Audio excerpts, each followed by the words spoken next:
as part of our series that we've been doing, we've been trying to do all the bots as tier lists. I've had quite a few requests for it for this year, for 2025. So I thought I would carry on and start the next tier list of doing warriors. Let's kick it off with Rook. Now, Rook for me for a long time was S tier, but I just feel like we're getting more and more bots that are better with the shield, things like that. Now, the argument is that Rook isn't affected by FFD, so I'm inclined to put him in A, I think. I just find he dies really quickly. I just find that without a shield, he just dies. And I would drop Rook first. I would pop an outpost, put my other bots down, and I would pretty much guarantee that because they locked onto Rook first, he'll be the first one to die. Well, if you're putting pipes down or you're doing Slug instead or Ironhide, someone like that, and there's no FFDs around, then once they get low health, you can just literally just rush them in and get that health back again. So, me personally, I know some people have said you're mad, Wozza, Rook is still amazing. For me personally, I find myself using Rook less for other warriors. So, although I'm a big fan of Rook, I don't think he is what he once was. Next, we've got Drift, and Drift is an interesting one. So, if I was doing this tier list 18 months ago, Drift would probably be down D or C. It'd be quite low down. And then he had his buff, and I think the last tier list that I did, I placed him a bit higher. But I'm actually going to place Drift, and this is going to be a bit controversial, up in A tier. And the reason being is that we're seeing a lot more front-loaded bases now. I think that people are getting wise to back-loaded bases and how to beat them. And people are coming up with different ideas. And we're coming up again with front-loaded bases. And we always see this, that we switch to back-loaded and front-load and base layouts change. But with front-loaded bases, the idea is that you're going to try and use all your ability points at the start, not take it all out, struggle a bit, take the shield jet out, and then die on the launch pad battling the combats and combiner while being hit by defenses. But what we're seeing is that clever people are doing things like soloing HQ18 with Drift. So obviously the first thing you got to do is take out the shield gen, but once that is done, then Drift has kind of got a free reign.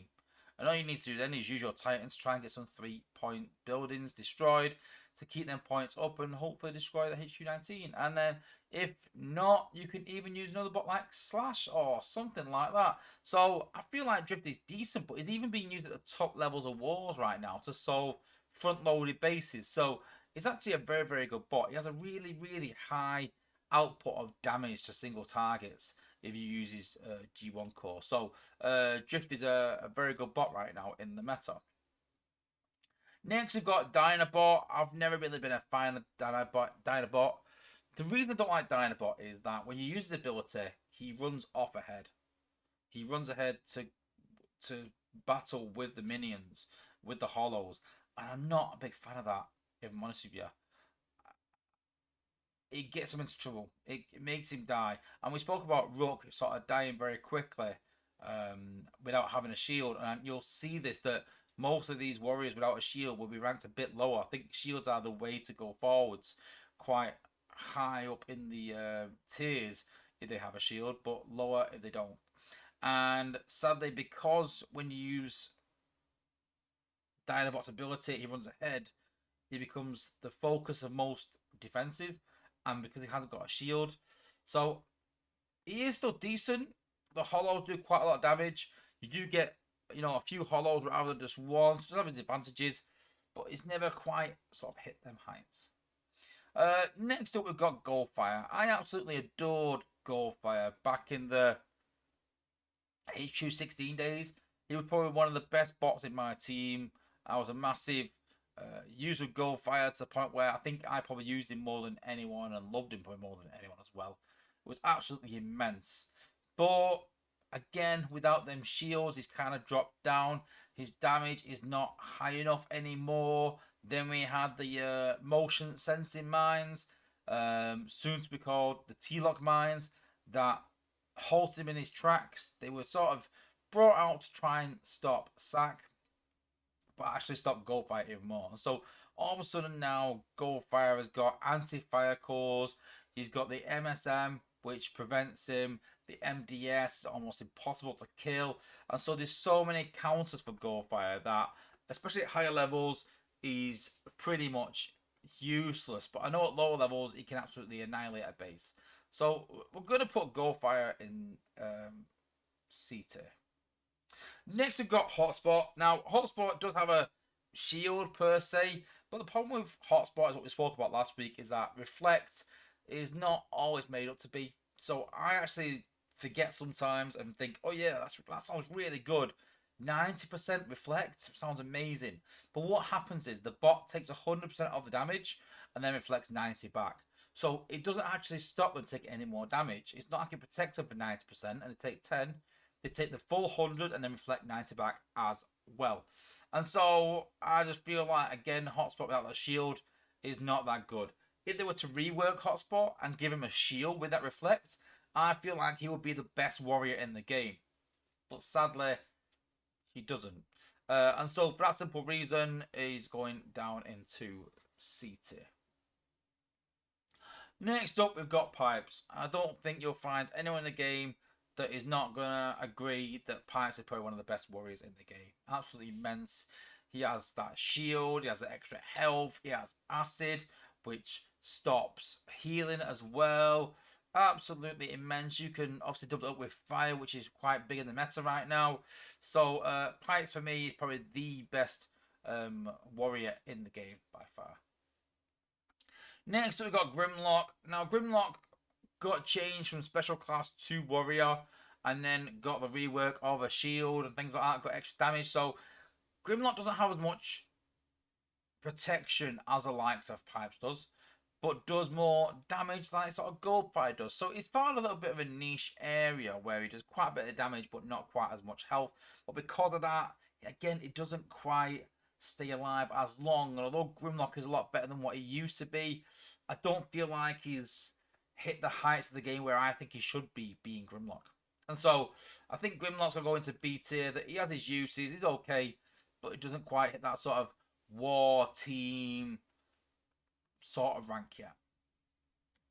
Next up, we've got Nosecone. And I think that Nosecone was underrated for a long time, but I think what made people sort of stand up and realise how good he was when they did the tournament and he was one of the most used bots by the most successful players, which was really interesting. But you know, the fact that he's the sort of similar to Pipes in terms of protection to the shield, but he also destroys walls and reflects damage back, just gives him that different niche. I don't think he's the same as Pipes, but he's different enough to be good, but the same enough to also be used at high levels as well.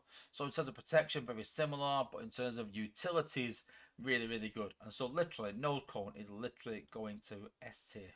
Honestly, absolutely amazing bot. Next up, we've got Sideswipe. So again, Sideswipe has the typical shield that they all get. We'll go into that again. But obviously no 5-star version. But I feel like the problem with Sideswipe is that his area of effect is not good enough. We're seeing a lot of glass gas come into the game right now. And with HQ19, I always speculate saying that glass gas will make a return. But with the points needed to destroy defense, it doesn't actually weigh out that way. And glass gas is massively underutilized because it's quite expensive. And we sort of see that with Sideswipe. It doesn't quite get enough. And I think the problem is that when you rush Sideswipe in, it does most of the glass gas behind him. And I just don't find that useful. If he rushed in and did glass gas in front in the line, I think we could actually use that. Or he rushed into them huge area glass gas. I think that could be pretty good. But sadly not. And again, without a 5-star version, it's very hard. But I'm going to put him in B tier, which is still good, but not good enough for a Russian warrior that has a shield, sadly. Next up, we've got Inferno. Inferno is a bit of a difficult one because it's quite niche for some people. Some people will never use him, like myself.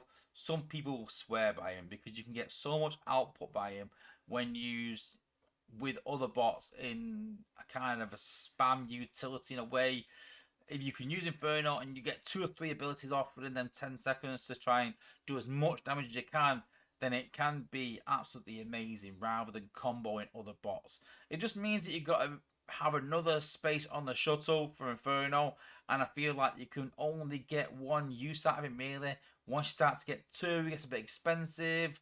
So can you spare a space on your shuttle just to give your other bots more output rather than comboing? I don't know, but I feel like he's kind of in B tier. Is it A tier? I think. Yeah, I think A tier. I think he's actually a bit better than B tier because of that output you can get from him. I don't think he's like a necessity, which is sort of this S tier in wars that you sort of like. For me, S tier is like, I have got to go get these bots. I need these bots. They're amazing in wars. A tier are nice to have, and then B's not so much. Ironhide, very similar to Pipes in that sense, but he does electric damage, so just something a bit different. He's not quite as good as Pipes because he doesn't have any acid really. Nothing's going to really affect the base. Electric damage, not really massive in the meta right now, but he is quite strong. But I'm going to put him in A tier. I think that most people will use Pipes or another bot we're going to talk about shortly. And if they don't have them, then they'll use Ironhide. We don't really see Ironhide as much because electric damage is not big in the meta right now. So I think Ironhide suits as A. Next up, we've got Sludge, and we had people doing the old slush attack in the tournaments, but other than that, he's got very low utility. Literally just a one-trick pony against walls, and so I just feel like he's really, really, really poor, really poor, with no shield, dies very quickly. And so sadly, Sludge is going into D tier. He's one of them bots that when you pull him, you're like, oh my god, no. Sad. Next up, we've got Jumpstream. Jumpstream doesn't have a 5-star version yet. But the only difference with Jumpstream is that most of the other bots reflect 80% back, but Jumpstream actually shields for, not reflect, sorry. Most of the other bots shield for 80% of the damage, but Jumpstream actually Jumpstream actually protects herself against 100% of damage. Now, as a 4-star version, not really utilised, but I can imagine that when the combiner bots start coming out and a 5-star Jumpstream, I can imagine that when these combiner bots start coming out and when we get through to a 5-star Jumpstream, I can see her being massively desirable because of that 100% shield. I can see her being up there with the likes of Ironhide, no doubt. Will she reach the likes of Pipes? Because Pipes has acid, which stops healing. So I'm not too sure, but I think a safe bet is honestly that Jumpstream jumps up to A. Because she has more of a shield than anyone else, and that will keep her alive a lot longer. And for even a 4-star, that is kind of ridiculous to protect any damage. Obviously, FFD will stop that, but I just think that as a 5-star should be through the roof when she comes out. Next up, we've got RC. Poor man's Rook. Sadly, lower cost, but the hollow just gets destroyed instantly. It does stun in an area, but I just feel like RC doesn't have the health really. It doesn't have as much damage really. The frontline tanks. That's what these guys are used for. I just feel like RC can, yeah, pop outposts, but not very effectively. The hollow dies, and then the outposts start attacking your team rather than doing what Rook does and sort of pulling it away. And so, sadly, RC goes into C tier. Next, we've got Slug, very similar to Pipes again, but with fire. Fire being massive in the meta right now, hence, obviously, the anti-fire cores have got released. But I think that Slug is absolutely amazing. I actually run Pipes and Slug in my war team, and I have Nosecone coming up behind. So, really, really good bot Slug. Love him with Megatronis. He has a Megatronis effect anyway. So doubling down on that with Megatronis, rushing Pipes and Slug into an area. Absolutely does amazing damage considering the warriors anyway. It's not going to smash the cluster up because using Pipes and Slug together. It's not going to do that. It does well. But considering they are warriors, it does do great damage with Megatronis and the Megatronis effect from Slug, and with pipes as well, that acid. So really, really good combo. Next, we've got Lightspeed. Now, Lightspeed, I've had discussions with people over Lightspeed and how good he is.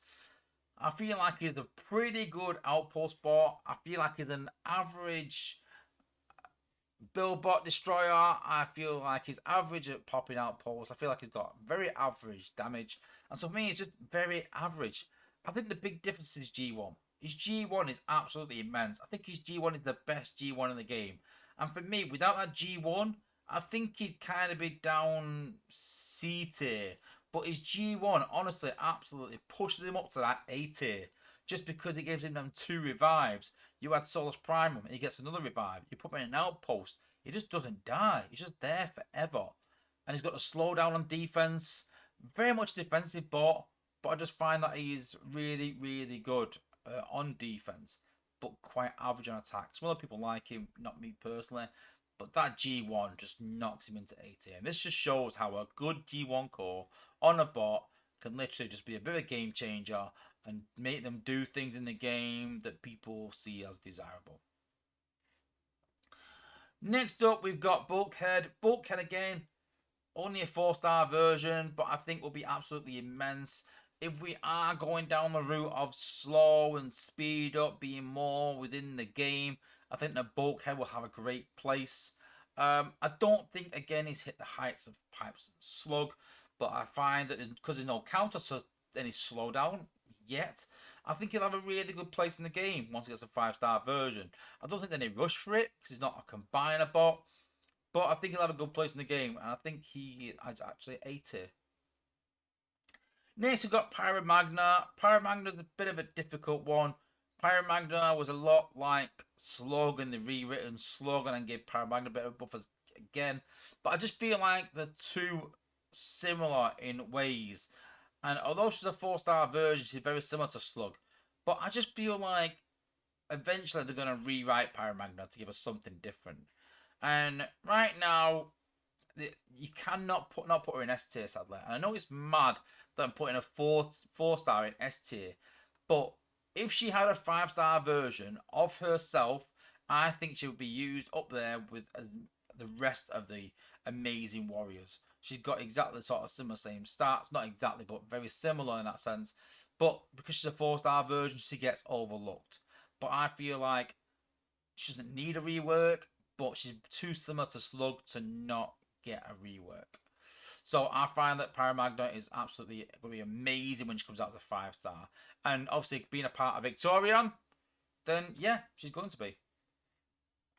Next we've got Trailbreaker. Trailbreaker, absolutely immense bot. The shield was okay to begin with, but with Trailbreaker's shield getting a buff now to a massive range, he's gone absolutely through the roof for me. He's gone absolutely immense, and cannot wait for a 5-star version. And for me, Trailbreaker literally goes up to S tier. Honestly, that shield now, the radius on that shield is ridiculous almost. And I could not wait for a 5-star version. Once 5-star Trailbreaker comes out, whatever that is, I will definitely be going for him without a doubt.